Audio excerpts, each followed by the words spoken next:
Hi friends, Shri మహావిష్ణువు యొక్క అవతారాలలో 6వ అవతారమే పరశురాముడు. పరశురాముడు బ్రాహ్మణుడైనప్పటికీ క్షత్రియ లక్షణాలు ఎక్కువగా కలిగి ఉండేవాడు. అలాగే ఎంతో ధైర్యం, వీరత్వం పరశురామునిలో ఉండేవి. త్రేతాయుగం మొదట్లో పరశురాముడు జన్మించాడు. అధికార బల మదాంధులైన క్షత్రియులను శిక్షించడానికి పరశురాముడు అవతరించాడు. పరశురాముడు గొప్ప శివభక్తుడు. పరశురాముడు సప్త చిరంజీవులలో ఒకరిగా చెప్పబడ్డారు. అయితే ఇప్పటికీ పరశురాముడు ఎక్కడున్నాడో మీకు తెలుసా? పరశురాముడు తన తల్లి కోసం ఈనాటికి ఆ ప్రదేశంకు వస్తుంటాడు.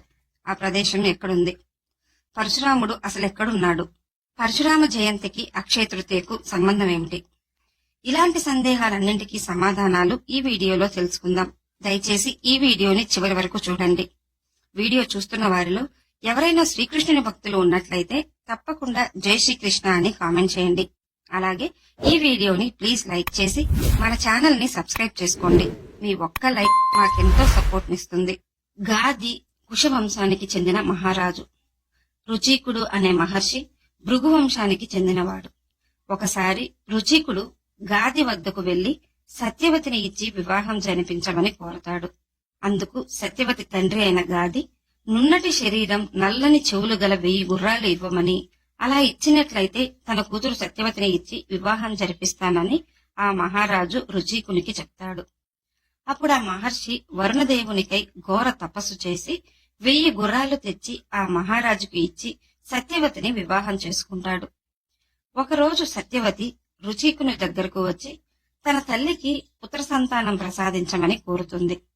అందుకు రుచీక మహర్షి యాగం చేసి సత్యవతికి అలాగే ఆమె తల్లికి కలిపి విప్రమంత్రపూతం అనే ఒక హవిస్సును, అలాగే రాజమంత్రపూతం అనే ఒక హవిస్సును తయారు చేసి తన స్నానానికి వెళ్తాడు. ఈ విషయం తెలియక సత్యవతి రాజమంత్రపూతమైన హవిస్సును తీసుకుంటుంది. విప్రమంత్రపూతమైన హవిస్సును తన తల్లికి ఇస్తుంది. విషయం తెలుసుకున్న రుచీక మహర్షి కోపోద్రిక్తుడవుతాడు. సత్యవతి వెళ్లి ప్రాధేయపడగా అందుకు రుచీక మహర్షి సత్యవతి తల్లికి ఈ విధంగా చెప్తాడు. కొడుకు సాత్వికుడుగాను, మనవడు ఉగ్రుడుగాను జన్మిస్తారని చెప్తాడు. తర్వాత రుచీకునికి జమదగ్ని జన్మిస్తాడు. జమదగ్ని మహర్షికి ఒక కుమారుడు జన్మిస్తాడు. అతనే పరశురాముడు. గాదికి జన్మించిన వాడే విశ్వామిత్రుడు. జమదగ్ని మహర్షికి కోపం ఎక్కువ. జమదగ్ని మహర్షికి రేణుకకి జన్మించిన కుమారుడే పరశురాముడు. శ్రీ మహావిష్ణువు యొక్క అవతారాలలో 6వ అవతారమే పరశురాముడు. బ్రాహ్మణ కుటుంబంలో జన్మించినప్పటికీ పరశురామునిలో క్షత్రియ లక్షణాలే ఎక్కువగా కనపడేవి. పరశురాముడు మహాశివుని యొక్క గొప్ప భక్తుడు. అలాగే పరమశివుని వద్ద అస్త్రశస్త్ర విద్యలను నేర్చుకున్నాడు. పరశురాముడు కఠోర తపస్సు చేసి శివుని వద్ద నుండి ఎంతో శక్తివంతమైన ఖగోళ గొడ్డలిని వరంగా పొందాడు. పరశురాముడు అస్త్రశస్త్ర విద్యల్లో బాగా ప్రావీణ్యం పొంది గొప్ప ధనుర్ధారి అయ్యాడు. హరివంశ పురాణం ప్రకారం మాహిష్మతి రాజ్యాన్ని కార్తవీర్యార్జునుడు అనే రాజు పరిపాలిస్తుండేవాడు. కార్తవీర్యార్జునుడు హైహవ వంశానికి చెందినవాడు.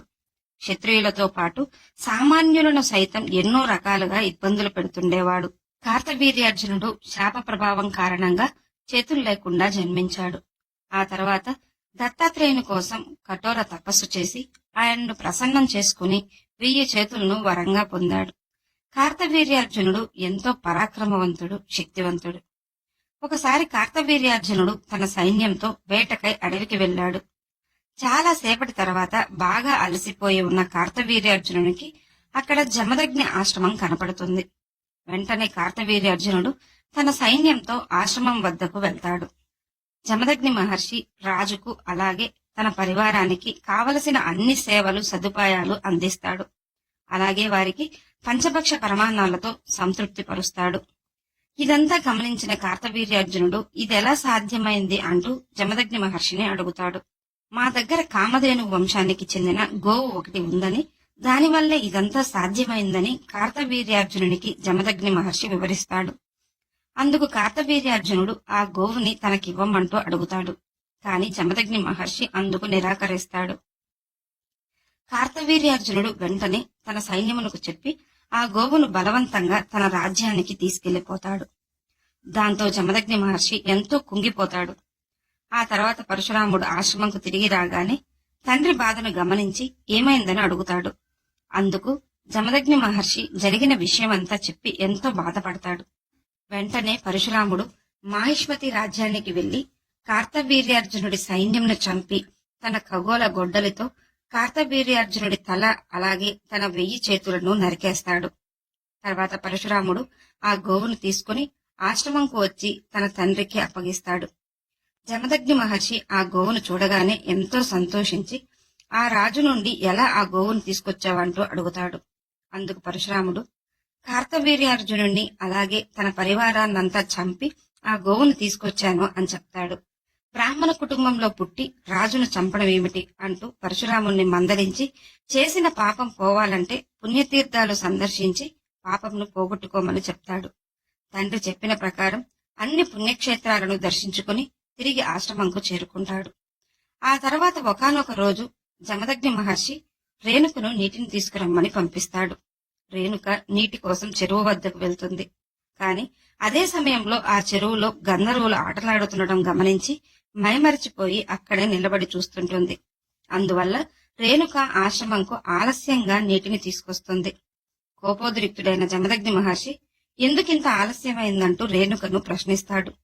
రేణుక ఎంతసేపటికి సమాధానం చెప్పకపోవడంతో జమదగ్ని మహర్షి తన మనోనేత్రంతో అక్కడ ఏం జరిగిందో చూస్తాడు. దాంతో జమదగ్ని మహర్షి కోపంతో రగిలిపోతాడు. వెంటనే తన కుమారులందరినీ పిలిచి ఎవరో ఒకరు వెళ్లి వారి తల్లిని తల నరికేయమని చెప్తాడు.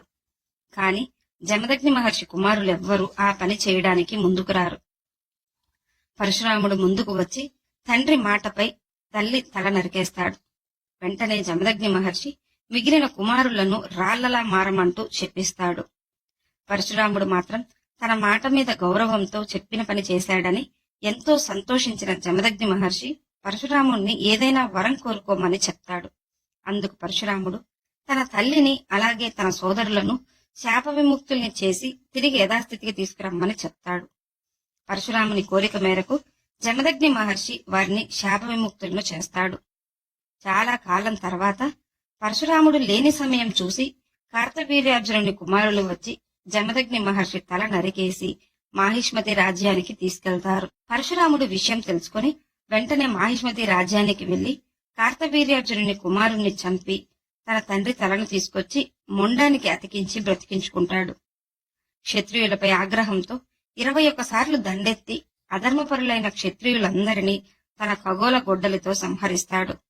అలా చేస్తూ కొంతకాలం తర్వాత శమంతక పంచకమనే 5 సరస్సులను అధర్మపరులైన క్షత్రియుల రక్తంతో నింపి తన తల్లిదండ్రులకు తర్పణం అర్పిస్తాడు.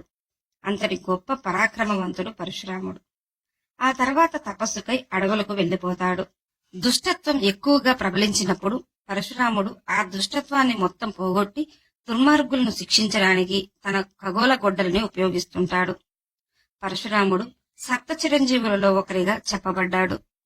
కల్కి పురాణం ప్రకారం శ్రీ మహావిష్ణువు అవతారాలలో చివరి అవతారమైన కల్కి అవతారంలో అవతరించినప్పుడు కల్కికి యుద్ధ విద్యలన్నీ నేర్పడానికి గురువుగా పరశురాముడు ఇంకా భూమిపైనే ఉన్నారు.